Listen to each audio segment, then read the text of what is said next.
தகவல் கலையில் பயணிக்க எல்லா நண்பர்களுக்கும் வணக்கம்ப்பா. பெருசாக எல்லாருக்கும் இந்த குருநாதர், அப்புறம் இந்த சண்டை நுணுக்கம், பயிற்சி, அப்புறம் இந்த சண்டை கை போடுறது எப்படி, சேவலுக்கு ரங்கு எப்படி கண்டுபிடிக்கிறது, சேவல் இந்த பட்டியில் இருந்தால் என்ன பண்ணும், எல்லாமே எல்லாருமே ஒருத்தர்கிட்ட கற்றுக்க முடியாது. ஒரு ஒரு விஷயமும் ஒரு எப்படி சொல்கிறது, நம்ம இப்போ சண்டைக்கு போகிறோம், இல்லை டப்பிங் பார்க்குறோம், இல்லை நீச்சல் போகிறோம், சம்திங் ஒரு விஷயம் பார்த்திங்கன்னா ஒருத்தர்கிட்ட இருந்து தான் நம்ம கற்றுக்க முடியும். அப்படி ஒரு விஷயமும் ஒருத்தர் கற்றுக் கொடுக்குற ஒவ்வொருத்தருமே உங்களுக்கு குருநாதர் தான். எந்த ஒரு விஷயம் உங்களுக்கு தெரியாத ஒரு விஷயத்தை ஒருத்தர் உங்களுக்கு எப்படி சொல்ல 100% கரெக்டாக உங்களுக்கு கற்றுக் கொடுக்குறாரு அப்படின்னா அவங்க குருநாதர் இப்போ உங்களுக்கு, சரிங்களா? ஸோ அவங்கக்கிட்ட நீங்கள் எப்படி சொல்லுது, தனக்கு எல்லாம் தெரியும்னு நீங்கள் கற்றுக்கிட்டு வந்துட்டு போயிருக்கு அவங்கக்கிட்ட மட்டும் ஆடாதீங்க. உங்களுக்கு ஆட்டத்தை கற்றுக் கொடுத்தவங்க கிட்ட தயவுசெய்து நீங்கள் ஆடி காட்டாதீங்க.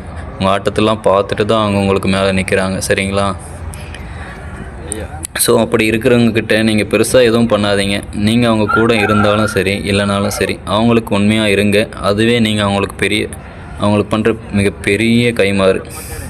நைட்டு தூங்கி காலையில் ஏந்தாதான்ப்பா நம்ம உயிரே நம்மக்கிட்ட இருக்கும்.